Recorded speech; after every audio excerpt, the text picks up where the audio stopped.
ఓవైపు వైసీపీ అన్నదాత పోరు, మరోవైపు కూటమి సూపర్ 6 హోరు.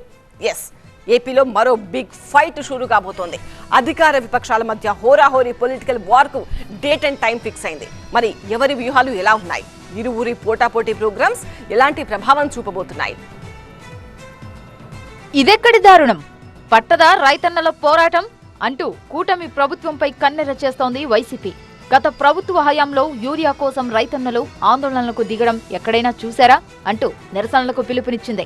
రైతన్నకి అండగా ఉంటాం, రాష్ట్ర వ్యాప్తంగా ఉద్యమిస్తామంటూ అన్నదాత పోరు పేరుతో ఈ నెల 9న నిరసనలకు పిలుపునిచ్చింది. రాష్ట్రంలోని అన్ని ఆర్డీఓ కార్యాలయాల ఎదుట ఆందోళన చేయాలని నిర్ణయించింది. ఆ అన్నదాత పోరుకు సంబంధించిన పోస్టర్ను YCP state coordinator Sajjala Ramakrishna Reddy release చేశారు. రైతన్నల గోస పుచ్చుకుంటున్నారు, ఎరువులను బ్లాక్ మార్కెట్లో అమ్ముకుంటున్నారు అని ప్రభుత్వ తీరుపై సజ్జల నిప్పులు చెరిగారు. అంతేకాదు, బ్లాక్ మార్కెట్ ను టీడీపీ నేతలే ప్రోత్సహిస్తున్నారని విమర్శలు గుప్పించారు. వీళ్లే అక్రమ నిల్వలను పెంచి బ్లాక్ మార్కెటింగ్ అని ఎంకరేజ్ చేస్తారు. వీళ్ళంటే ఎవరు? తెలుగుదేశం పార్టీ ఎమ్మెల్యేలు, నాయకులు, వాళ్ళు కార్యకర్తలుగా పిలుచుకునేవాళ్ళు. వాళ్ళ మీద డిపెండ్ అయి పెరిగిన ఈ అక్రమ వ్యాపారులు వీళ్ళు. ఇది ఈరోజు మాఫియా రూలింగ్ నడుస్తుంది. వైసీపీకి కౌంటర్ గా తర్వాతి రోజే అంటే 10న సూపర్ 6 సూపర్ హిట్ పేరుతో విజయోత్సవ సభను నిర్వహించేందుకు సిద్ధమైంది కూటమి ప్రభుత్వం.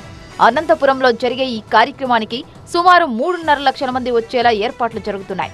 వారిలో 1,00,000 మంది మహిళలే పాల్గొనేలా ఏర్పాట్లు చేస్తున్నారు.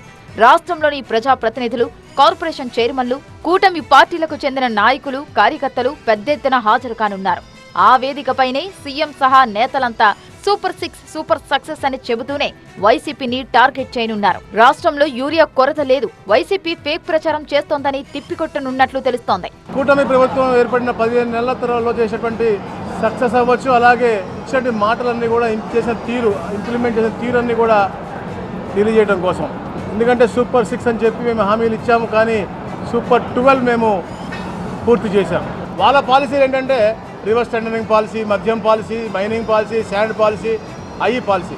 కానీ ఈ కూటమి ప్రభుత్వం యొక్క పాలసీలు ప్రజాహితం కోరే పాలసీలు ఉంటాయి.